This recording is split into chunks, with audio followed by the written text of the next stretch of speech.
क्योंकि बीजेपी ने आज हरियाणा वासियों को 10 साल में केवल कुशासन दिया। हर वर्ग बीजेपी से परेशान हो चुका है हरियाणा में। हर वर्ग का अपमान हुआ, हर वर्ग की अनदेखी हुई। कंगना रनौत इनके सांसद ये बयान दे रहे हैं कि टाइम आ गया 3 काले कानूनों को दोबारा से लागू करा जाए।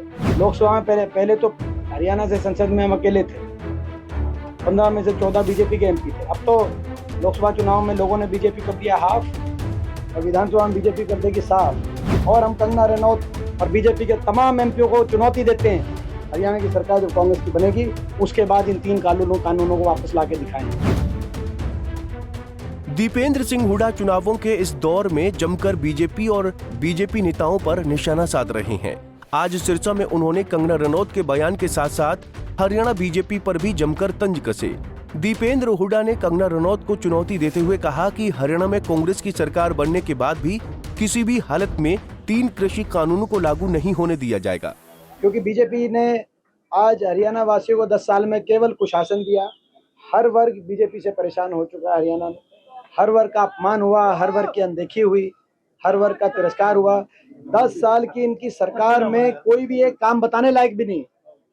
इनके जो केंद्रीय नेता आ रहे हैं, जैसे गृह मंत्री जी आए, वो अपनी आधे घंटे की स्पीच में 20 मिनट तो कश्मीर पे बोलते हैं और 10 मिनट हुड्डा साहब पे और कांग्रेस पार्टी में निशाना साधते हैं।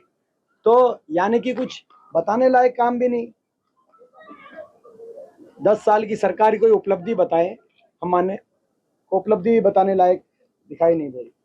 और इनके सांसद कंगना रनौत, इनके सांसद ये बयान दे रहे हैं कि टाइम आ गया 3 काले कानूनों को दोबारा से लागू करा जाए और हरियाणा में चुनाव बीजेपी के जीतते ही दोबारा लागू करेंगे 3 काले कानून। ऐसे बयान इनके सांसद कंगना रनौत दे रही हैं। उनको नहीं पता कि 750 किसानों की जान की कुर्बानी देने के बाद, शहादत देने के बाद ये 3 काले कानूनों को वापस कराने का काम हमने किया था। वो ना भूलें ये बात। देश के इतिहास में एक ऐसी भी सरकार थी, तानाशाही सरकार, 1 साल तक एक वर्ग को सड़कों पे बिठाने वाली सरकार, 750 किसानों की जान की कुर्बानी लेने वाली वो सरकार। तब जाके ये एमएसपी प्रणाली बची थी, मंडियां बची थी, खेती बची थी हमारे इलाकों की। और उसके बाद अब ये ऐसे एक एमपी आ गई। ये कहाँ से, क्यों ऐसे बयान दे रहे हैं? ये बड़े दुर्भाग्यपूर्ण है। अरविंद केजरीवाल हरियाणा का दौरा कर और उनको हम चुनौती देते हैं, उनको चुनौती देते हैं।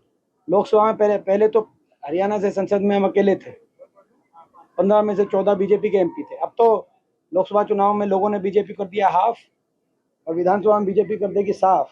हरियाणा में कांग्रेस की बड़ी प्रचंड बहुमत सरकार बनेगी और हम कंगना रनौत और बीजेपी के तमाम एमपीओ को चुनौती देते हैं, हरियाणा की सरकार जब कांग्रेस की बनेगी उसके बाद इन 3 कानूनों को वापस लाके दिखाएं।